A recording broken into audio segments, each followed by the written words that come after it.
2024-এর ছাত্র গণ অভ্যুত্থানে একটি শিশু বালক আনাস তার নাম বলেছিল, মা আমি রাজপথে যাচ্ছি, আমার সাথীরা জীবন দিচ্ছে, রক্ত দিচ্ছে, আমি ঘরে বসে থাকতে পারবো না, যদি আমি ফিরে না আসি তাহলে তুমি আমাকে নিয়ে গর্ব করো।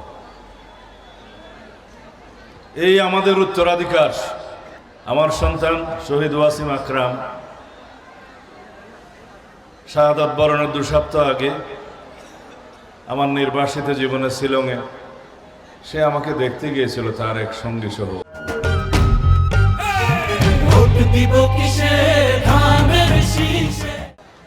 বলেছিলাম, বাবা এই বয়সে তুমি কেন পাসপোর্ট করে মা বাবার অর্থ ব্যয় করে আমাকে দেখতে আসলে? বললো, আপনাকে দেখার খুব ইচ্ছা ছিল, সেজন্য আমি এসেছি।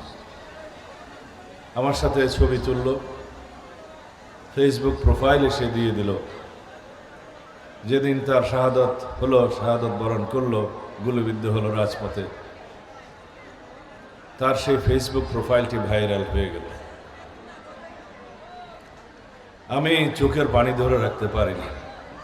তার মায়ের সাথে টেলিফোনে কথা বললাম, বললো, বাবা তোমাকে দেখে আসার পরে আর আমাকে দেখতে আসেনি।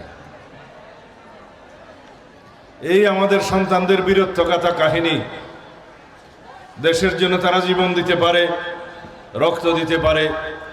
এই দেশ গড়ার জন্য তোমরাই আমাদের নতুন প্রজন্ম। আমাদের স্লোগান সবার আগে বাংলাদেশ। এই আমাদের নেতা, এই আমাদের দেশনেত্রী বেগম খালেদা জিয়া, তাদের হাত ধরে বাংলাদেশের জাতীয় পতাকা আজকে আমাদের নেতা জনাব তারেক রহমানের হাতে। সেই পতাকা আজকে আমি তোমাদের হাতে তুলে দিয়ে গেলাম। তোমরা এই বাংলাদেশের স্বাধীনতা, সার্বভৌমত্ব, গণতন্ত্রকে পাহারা দিবে, রক্ষা করবে। আজীবন সংগ্রাম করেছি এদেশের মানুষের অধিকার আদায়ের জন্য।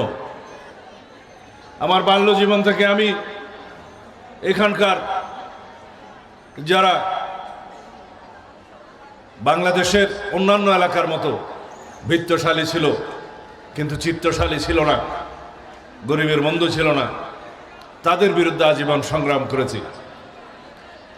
করতে করতে আমার সংগ্রামী জীবনের শেষ প্রান্তে দেশের জন্য, গণতন্ত্রের জন্য আন্দোলন করতে করতে, সংগ্রাম করতে করতে ফ্যাসিবাদ বিরোধী আন্দোলন এক পর্যায়ে আমি গুম হয়ে গেলাম। আমাকে গুম করা হলো হত্যা করার উদ্দেশ্যে। তোমরা এদেশের মানুষ, আমার মা বোনেরা সবাই রব্বুল আলামিনের দরবারে মোনাজাত করেছিলেন।